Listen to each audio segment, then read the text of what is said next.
Les chrétiens pensent qu'une puissance mauvaise s'est instituée comme prince de ce monde dans le temps présent. Évidemment, ceci pose question. Cet état de choses serait-il en accord avec la volonté de Dieu? Si oui, ce Dieu est un Dieu étrange, direz-vous. Sinon, comment peut-il se produire quoi que ce soit de contraire à la volonté d'un être doté d'un pouvoir absolu? Quiconque ayant exercé l'autorité sait qu'une chose peut être en accord avec sa volonté dans un certain sens, mais pas dans l'autre. On peut comprendre qu'une mère dise à ses enfants: Je ne vais pas venir chaque soir vous faire ranger votre chambre.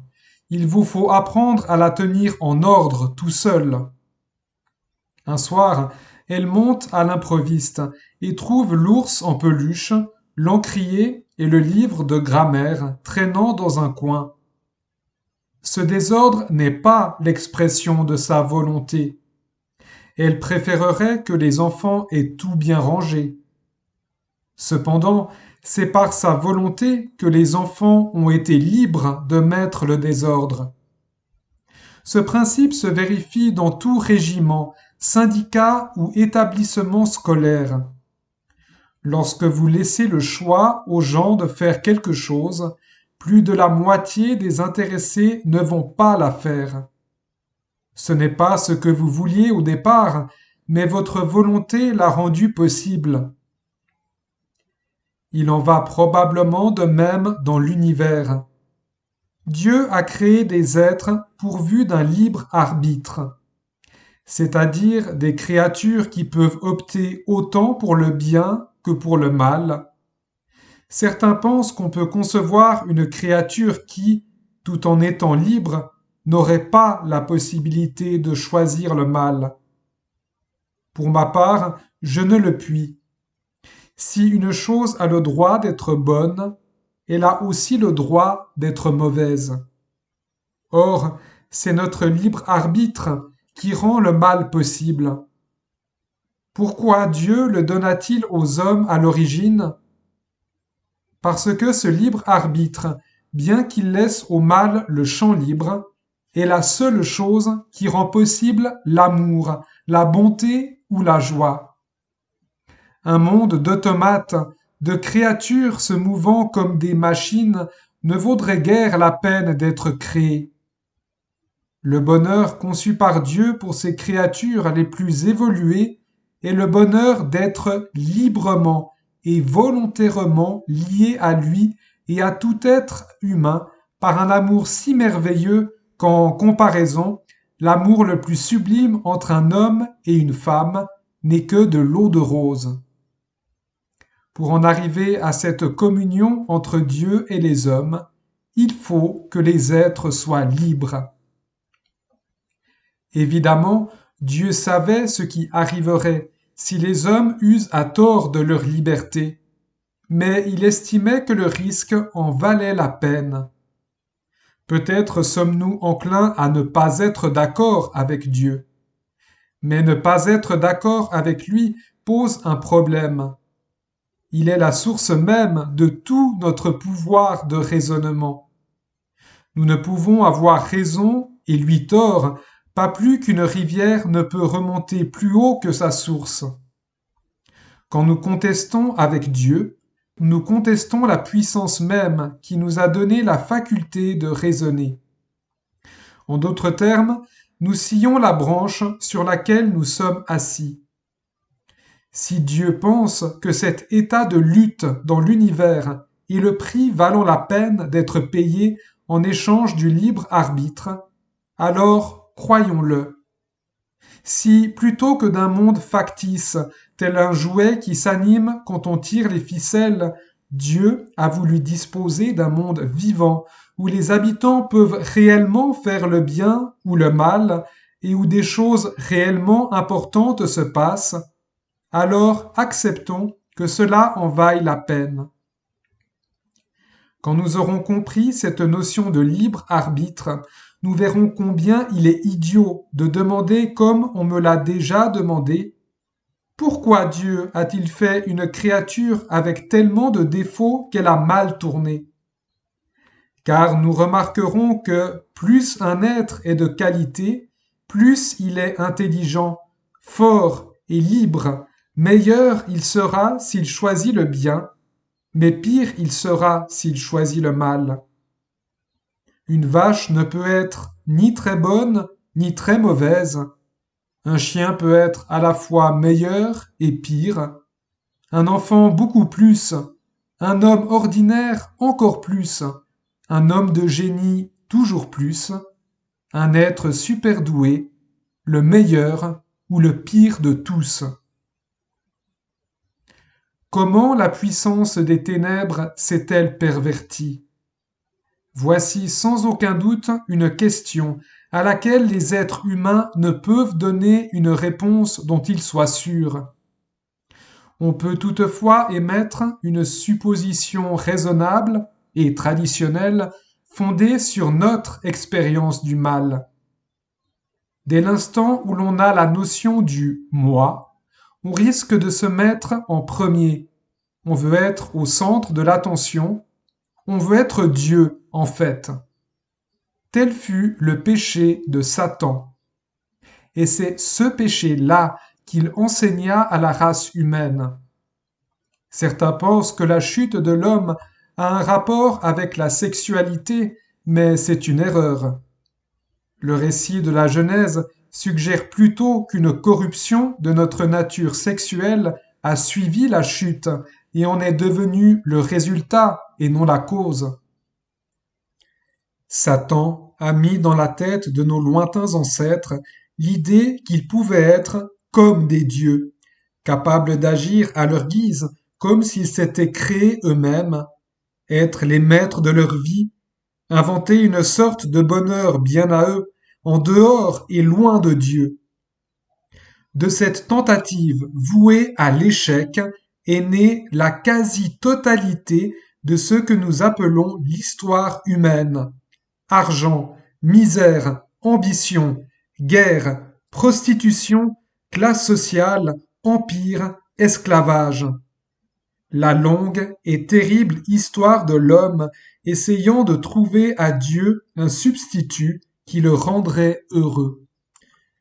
Voyons la raison pour laquelle cette tentative ne peut jamais réussir.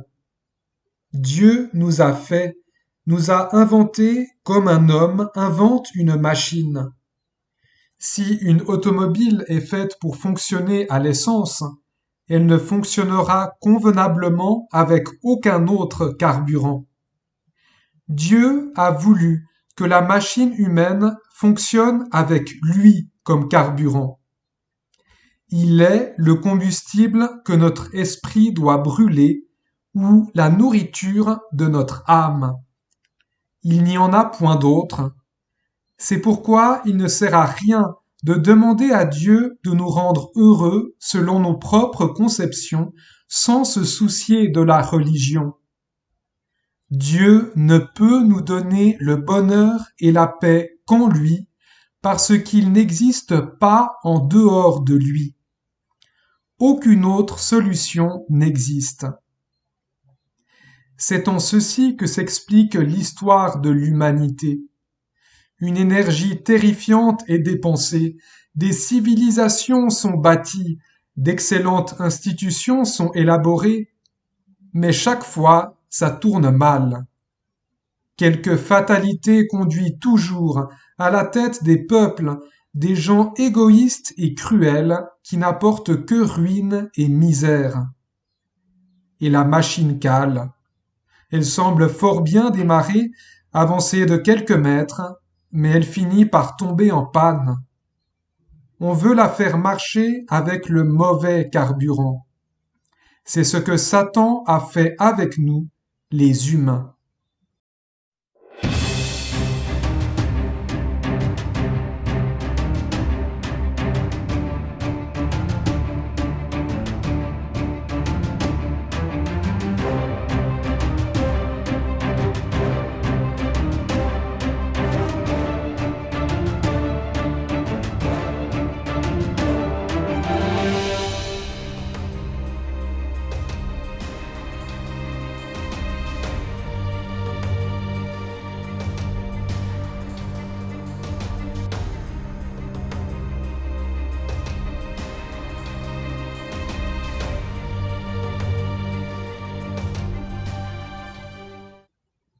Et qu'a fait Dieu? Tout d'abord, il nous a laissé la conscience, le sens du bien et du mal. Tout au long de l'histoire, des gens se sont efforcés, parfois vigoureusement, d'obéir à leur conscience. Aucun d'eux, d'ailleurs, n'y est jamais parvenu vraiment. Puis Dieu a dispensé à la race humaine ce que j'appelle de bons songes. J'entends par là ces récits curieux, dispersés dans toutes les religions païennes, relatifs à un Dieu qui meurt et ressuscite et, par sa mort, donne quelque vie nouvelle aux hommes. Troisièmement, Dieu s'est choisi un peuple spécifique et a passé plusieurs siècles à lui marteler dans la tête qu'il était l'unique et qu'il attachait grande importance à une conduite droite. Ses élus étaient les Juifs. L'Ancien Testament est le compte rendu de cette éducation que Dieu a essayé de leur donner. Un véritable choc s'est alors produit. Parmi ces Juifs se révèle soudain un homme qui parle comme s'il était Dieu. Il prétend pardonner les péchés, il affirme avoir toujours existé. Il dit qu'il reviendra pour juger le monde à la fin des temps. Essayons d'y voir plus clair. Pour les panthéistes, tels l'hindouisme, il n'y aurait rien d'anormal à ce qu'un homme prétende être une partie de Dieu ou un avec Dieu. Mais le juif, se sachant membre du peuple élu, ne pouvait rien imaginer de semblable. Dieu, dans le langage des Hébreux, désigne l'être hors du monde, créateur de toutes choses, infiniment différent et incomparable. Quand vous aurez saisi cela, vous verrez que les propos de Jésus étaient, purement et simplement, la prétention la plus choquante qu'ait jamais proférée des lèvres humaines. Pourtant, l'une des prétentions de cet homme risque d'échapper à notre attention, car on l'a si souvent entendu qu'on ne réalise pas sa portée. Jésus avait la prétention de pardonner les péchés, n'importe quel péché. Or, à moins qu'il soit Dieu, prétendre une telle chose est tellement déraisonnable que c'en est comique. Nous pouvons tous concevoir qu'un homme pardonne les offenses commises à son égard. Vous marchez sur mes orteils et je vous pardonne. Vous dérobez mon argent et je vous pardonne. Mais où classeriez-vous un homme sur les pieds duquel vous n'avez pas marché ou à qui vous n'avez rien volé, mais qui prétendrait vous pardonner d'avoir marché sur les pieds d'un autre ou volé l'argent d'autrui? Quel âne, dirions-nous, et encore, nous serions gentils. C'est néanmoins ce qu'a fait Jésus. Il a affirmé aux gens que leurs péchés étaient pardonnés, mais sans jamais consulter les personnes lésées. Il se conduisait sans la moindre hésitation, comme s'il était concerné au premier chef, la personne visée par toutes les offenses. Cela n'a de sens que s'il était vraiment le Dieu dont on avait violé les lois et dont l'amour était blessé par tout péché commis. Dans la bouche de quiconque, hormis Dieu, ces mots ne seraient pour moi que niaiserie et suffisance, sans équivalent chez aucun autre acteur de l'histoire.